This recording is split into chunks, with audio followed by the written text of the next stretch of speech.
to more economical, more stable structure. At least with the railway structure, nearly 100% of the collapse embankment, not 100%, many, I cannot say 100%. Most of them are constructed this way. So I'll skip. The cantilever wall is the not stable against scarring here. We have overturning failure, then the erosion of backfill, then the service is closed. So by this geotextile wall, small scarring does not mean the total collapse of the structure. So the largest big project of this type is here. And here the typhoon, not typhoon, cyclone. No, Bangladesh, what do you say? Cyclone. Typhoon, okay. Hit Tokyo. Here the gravity time return wall collapsed by overturning for 1.5 kilometers. This was reconstructed the geotextile wall. Like this. This is during reconstruction, construction, and casting in place of concrete for full height facing this concrete wall. So 1 year before, 2 years before already. So dam, you ask dam. Yes. Dam. We have an old dam here in Tokyo, constructed in 1924 so. At the time of construction, this is not like that. No people were living, but now people are living here. So if we have a collapse of dam, it's a disaster. So this is the original cross section.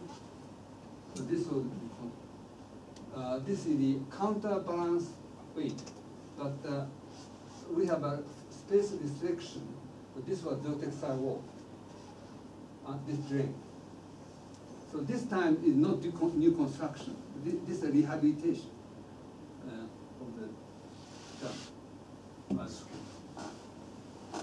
So this is not my work, but Dr. Mori is now proposing new type of dam. So the most critical part is this the flat overflow. This does not happen every year, but one time every 50 years and so on. And the dam should be stable against earthquake and stable against flood water. So this part could be made by this structure, inclined soil back and tail to make this one very stable. They performed this kind of full-scale overflow test to check the stability of the backfill. So then one case is that the failure of the irrigation dam, not your big dam. I built that your dam, big dam, but this is small dam. And this was failed by earthquake. This was reconstructed by this technology. This is the spillway and this structure, and this is covered with the cement mixed soil to predict, protect the geotextile against the ultraviolet light. This is just the start of this technology. Very small number of projects. Summary: a number of conventional type retaining walls and embankments that failed during recent heavy rains and major earthquakes in Japan were reconstructed to the sensor reinforced slopes and GRS retaining walls, having a stage construction driving capacity. It was shown again that this technology is relevant to construct stable retaining walls and very difficult design conditions. One question. Many river engineers, they don't like to use geosynthetics for river dives. Yes. And probably the main reason is if you use geosynthetics for the river dive, it may cause leakage or yes. leakage ですよね。But personally, I think is not issue. But no good research. We need research. I have no research, but I cannot fight with them in this sensitive no research. So far, the research with geotechnical wall mainly against earthquake, against water, limited. So this, in this sense, I'm not strong in this kind of fight. And regarding that, you use geosynthetics for irrigation dam. How the design engineers take the effect of they are confident. They did some research, but not good enough. But actually, no leakage. So anyway, I'm not in good position to answer. And I think especially the continuous spacing, which you told after the construction of full embankment, this continuous spacing I think will be more stable against this. But to prevent the leakage, that spacing should be on the upstream side. Otherwise, the groundwater level in the embankment becomes high because the wall may stop drainage. And higher groundwater level in the soil or in the embankment make this, the embankment unstable. So the water should be prevented on the upstream side. Next topic is this great East Japan earthquake, tsunami. So I don't know any of you been to the site. Tsunami was like that. All town disappeared. Or at this town, the tsunami came up to the above the roof. That is how many meters? 25 meters. No, this side was 10 meters. 10 meters high enough. So, coastal dikes, total collapse of coastal dikes or overflow tsunami. There are two mechanisms to damage for this failure. One is scouring here, scouring in the ground in front of the two of the downstream slopes. The loss of the stability of concrete facing. Then first erosion back, the first mechanism. Second mechanism is the uplift of the concrete panel facing. Uplift, Bernoulli force. Then the peeling off and the wash away of concrete slab. And the third is erosion and wash away of backfill. Then we have, this is the start of the failure of the concrete facing. This is the stage 4, total loss. So I show this slide, but this is showing how ordinary soil embankment is eroded by overflow of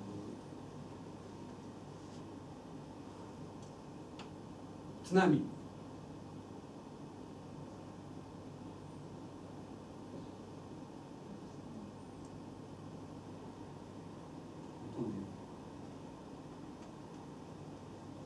So downstream slope is eroded.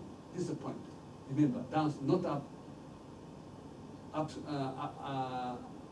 upper stream, downstream.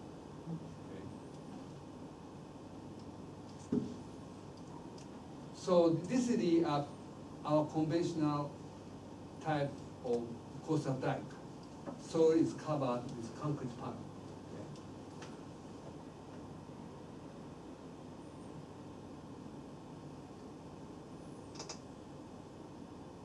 Did you see? Did you see? What?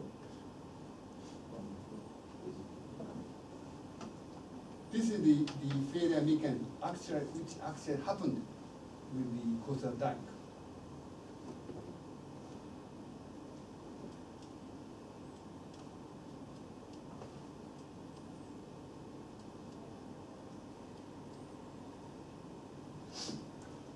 is geotextile connected to facing. Now facing is not connected to geotextile.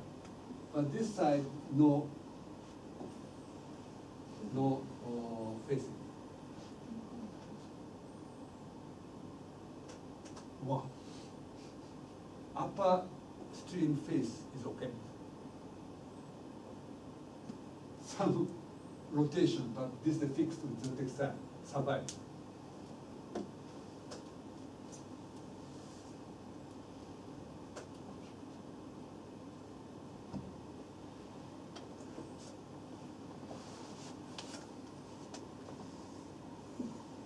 Now this is a small section, and the facing is connected to each other and also to the textile.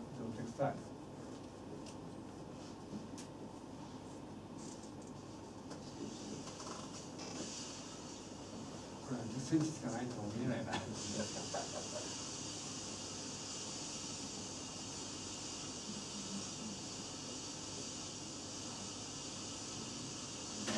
Some share deformation. But the dike survived. Okay? Because this dike survived. That means that worked to prevent the free tsunami movement.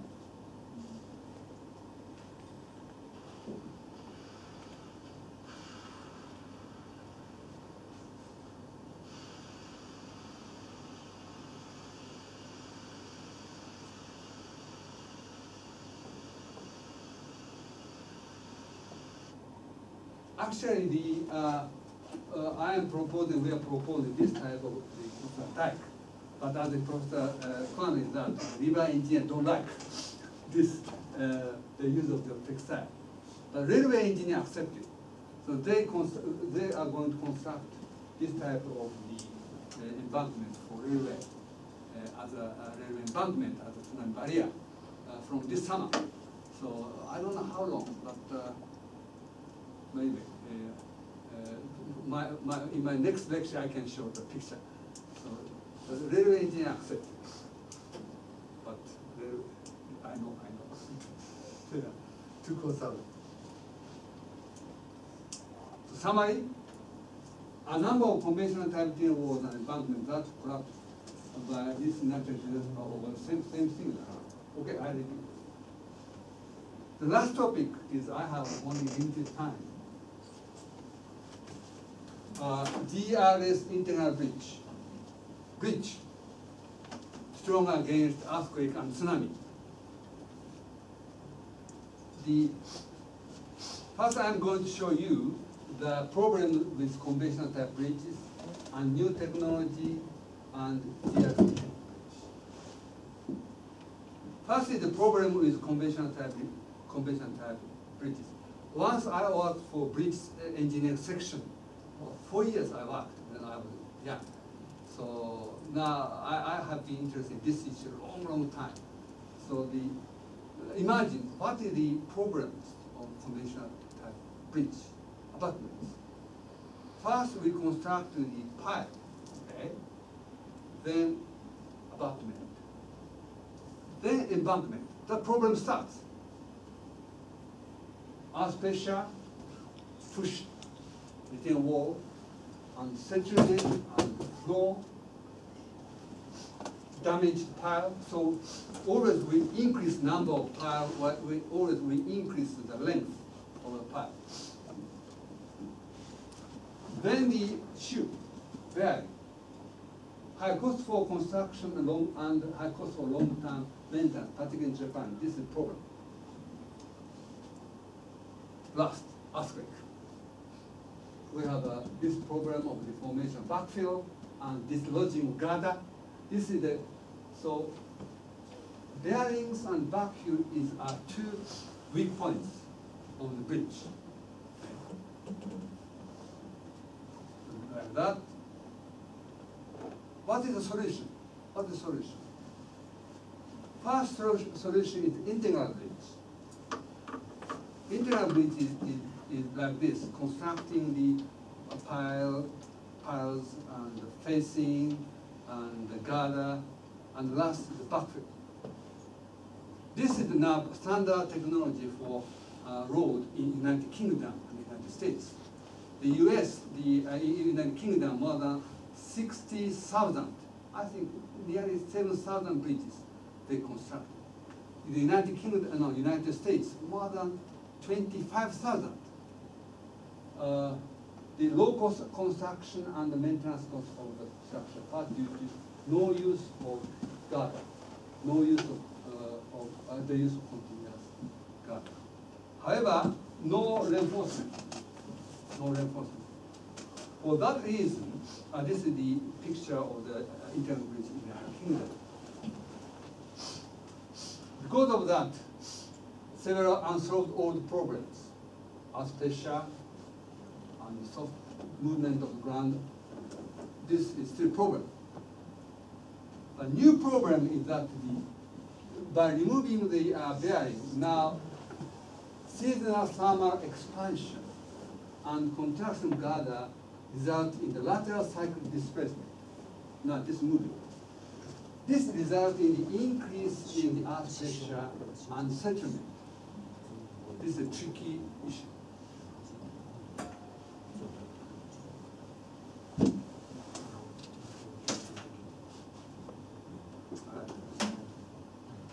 Okay, I skipped that.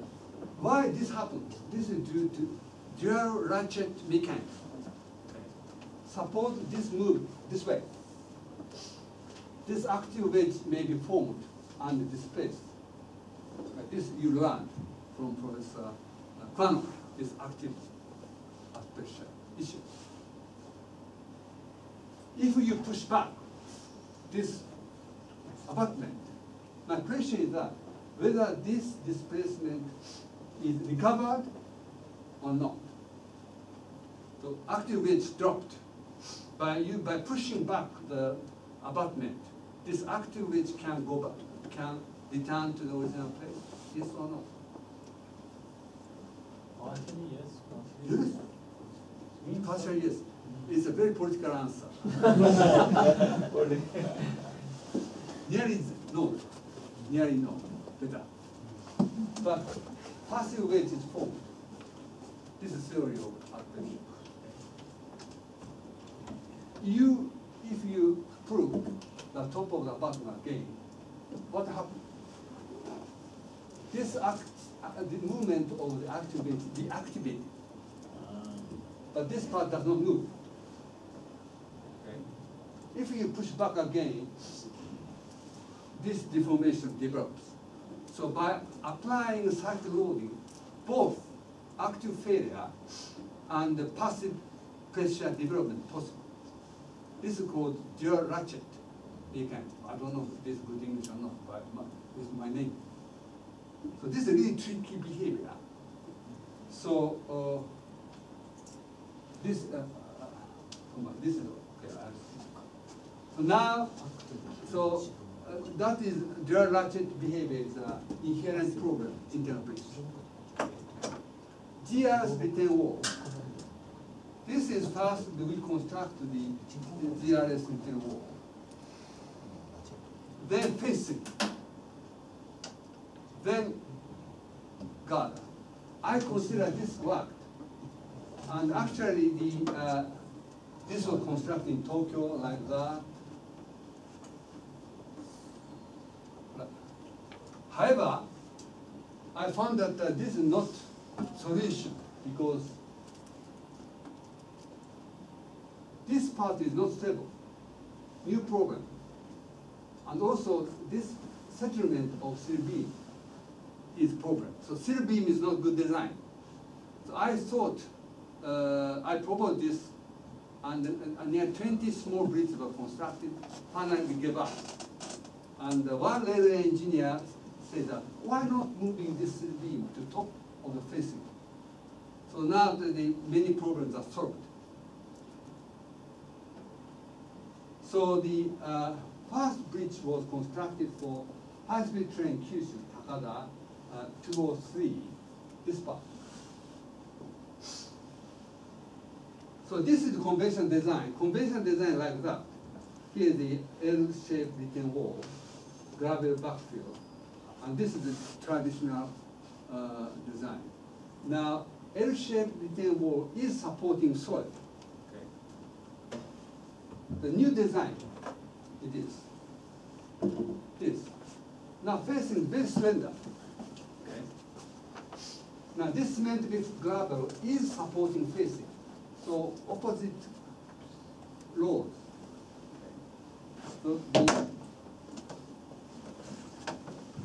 So the cost reduction by 20 to 30% in this case, because no pile foundation. If pile foundation is necessary for this, maybe more cost saving. So this is constructed in this way. First, the wall is constructed like this, and facing, and finally the gutter. This type of bridges have been constructed. Now 59 has constructed, mainly for high-speed train. So this has become standard practice of constructing bridge abutment. Now, however, I cannot be satisfied with the technology because of the use of bearing. So this is good, but this is not final. So still, this is a problem. Bearing. Why not removing bearing? So final is this. Combination of two technologies. GRS internal bridge. Now, small ground improvement, constructing GRS internal wall, facing, that's it. So, answer to your question, this part is constructed after major deformation of the backfill and subsoil has taken place. So rigid part is the last. Two-span bridge may be like that. So I'll skip this part. So we perform shaking table test. Shaking table test. Shaking table. Here you don't consider the temperature effect? Temperature effect, okay, experiment. I'm rushing, maybe possible. So temperature effect, yes. So we perform model test, okay? The test result. Okay, here's a displacement here. No, nothing, no reinforcement. Okay, this is a settlement. Number of loading cycles. This is the 5 centimeters from facing, the settlement divided by H. 0.6%, very fast settlement. 0.2% is so. This is the backfield reinforced, but no connection. Okay, no connection. This is improved to this improved to this, but still very big settlement. Last is this connection. No settlement.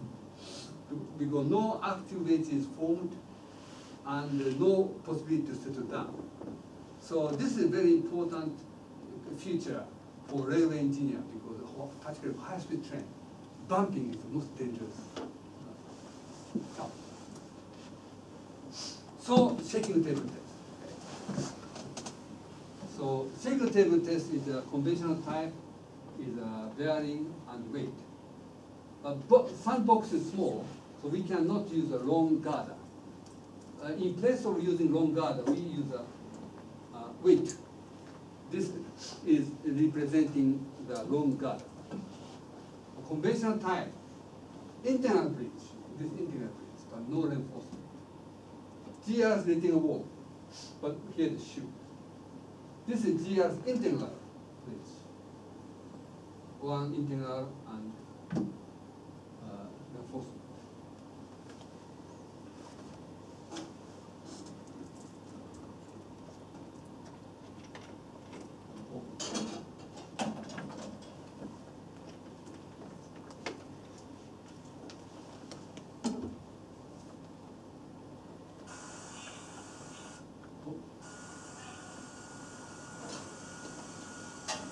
This case, internal bridge. No reinforcement. Look at how this fails. You like that?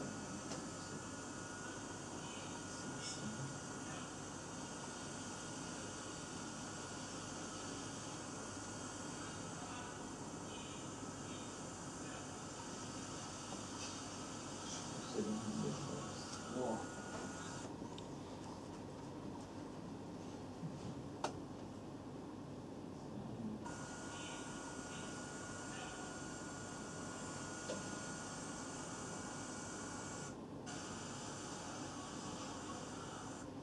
Okay. Geotechnical is placed here to prevent this type of failure. So, うわ、時間がない。どうしたらいいの？よっ。戻れ。お。So, I must finish time. Okay, here the displacement at top, and this base acceleration. Conventional type start moving very fast. Top. GRS retaining wall, the cell beam starts showing that displacement. Internal bridge, no displacement here, top. But bottom, move. GRS internal bridge is most stable. Okay? You can understand point. The settlement is big. Yeah. Conventional type starts showing large settlement at low acceleration level, 200 centimeter per square second. This one shows also this. GRS internal bridge is very small displacement.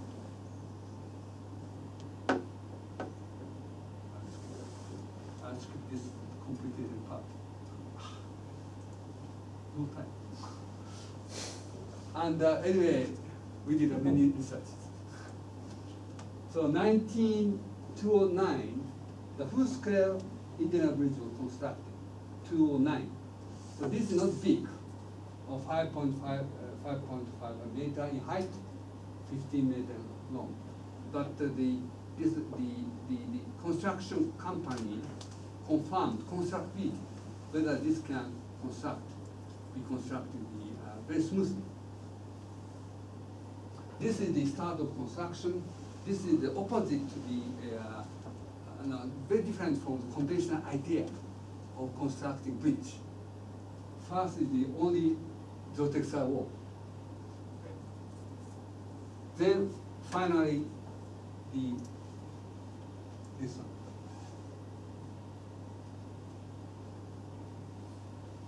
So 201, the first, the full-scale axial bridge was constructed for high-speed train, this part.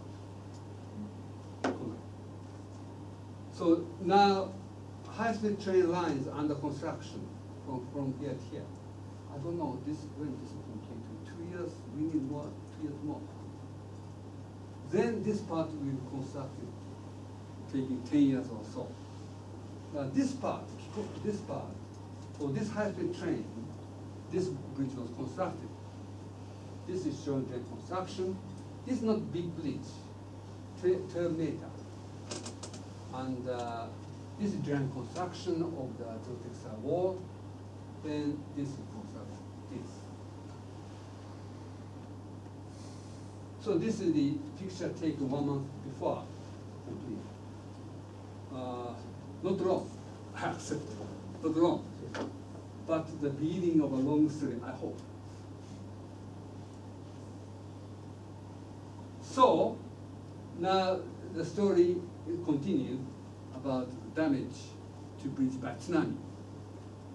You see, house is here. So many bridges lost the girders by tsunami current. Do you know how many bridges damaged by tsunami? Do you know? No. Like that.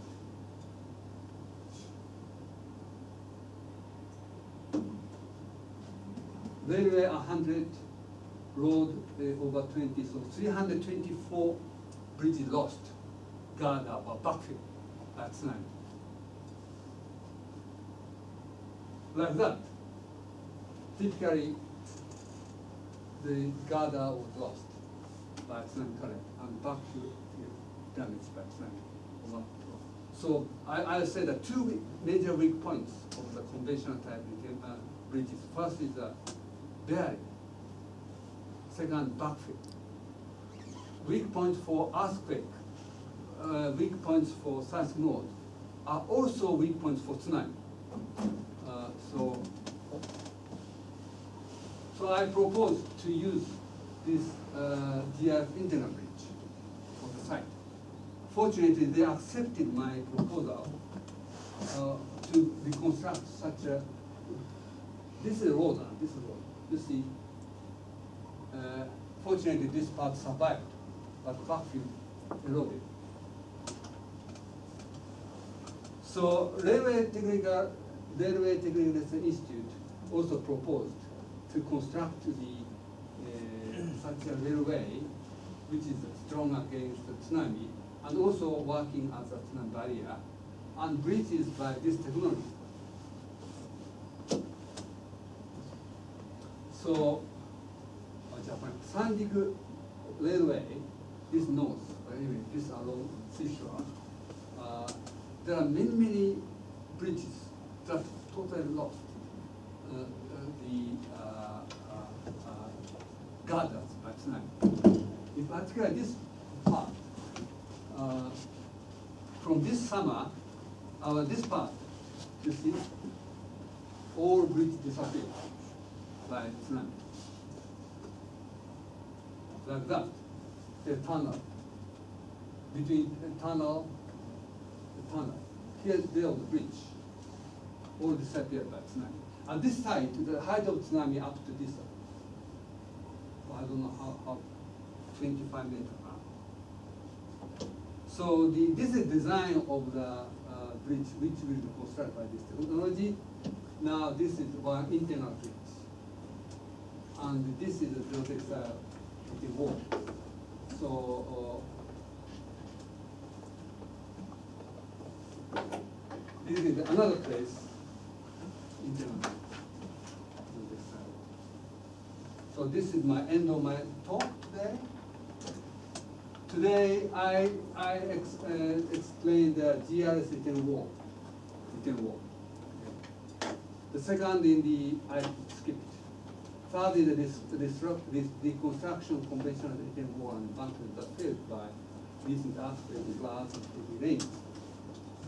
And third is the bridge. If I am very happy with if you find something new from my lecture. Now, soil is very weak, soft. If we do not compact, we do not apply compactation. But by good compaction, good reinforcement, and perhaps good facing, now we can change the design method for retaining wall and even bridge. That is important. Bridge engineers don't like to use soil. They don't rely on soil.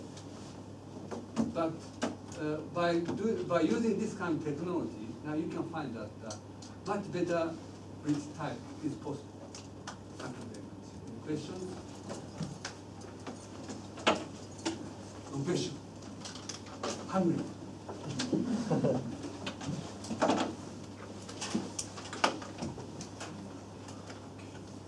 No question? Or your own chickens? Maybe I answered to part of your question. Yes. If no question, we should express our appreciation to Professor Tatsuoka.